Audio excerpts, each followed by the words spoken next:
எப்பப்பா நேற்று நடந்த மேட்ச்சு செம்ம மேட்ச்னா சொல்லலாம். ஏன்னா இதுவரைக்கும் பார்த்த மேட்ச்சில் விறுவிறுப்பா ரொம்பவே ரசிக்கத்தக்க மாதிரி நடந்த மேட்ச்னா நேற்று நடந்த மேட்சை சொல்லலாம். இதில் ஆர்சிபி அச்சீவ்மெண்ட் பண்ணிய பெரிய ஒரு விஷயம்னு சொல்லலாம். எதை சொல்லலாம்டா, இந்த சேசிங் ரொம்பவே ஒரு இக்கட்டான ஒரு சேசிங்காக சொல்லலாம். ஏன்னா 18 ரன்னால வின் பண்ணணும், 11 பால் வித்தியாசத்தில் வின் பண்ணணும் அப்படிலாம் சொல்லியிருந்தாங்க. இது ஒரு பெரிய ஒரு அச்சீவ்மெண்ட் சொல்லலாம். கஷ்டப்பட்டு எப்படியாவது வெண்டே ஆகணும் அப்படின்னு சொல்லி இந்த மச்சை செம்மையா செதுக்கி அப்படியா சிஎஸ்கேட்டு கைப்பற்றி எடுத்துட்டாங்க.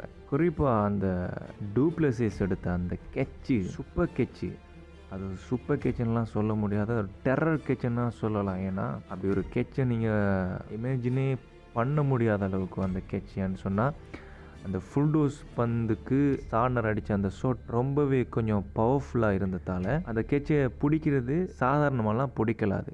ரொம்பவே கஷ்டப்பட்டு அந்த சூப்பர் கேட்சை எடுத்திருந்த அந்த டூப்ளசிஸ். அடுத்தது இந்த தலை தோனியை பொறுத்த வரைக்கும் செம்மையாக ஆடி இருந்தார். அந்த கேட்ச் மட்டும் மிஸ் ஆகி இருந்தால் ஒரு வேளை அந்த வெற்றி சிஎஸ்கேக்கு தாண்டு எல்லாருக்குமே தெரிஞ்சிருக்கும். ஏன்னா தலை தோனியை பொறுத்த வரைக்கும் சொல்லவே தேவையில்லை, அவர் சிறப்பாக செஞ்சு முடிச்சிடுவார். ஆர்சிபியை பொறுத்த வரைக்கும் ப்ளே ஆஃப் சுற்றுக்கு தகுதி பெற்றுட்டாங்க.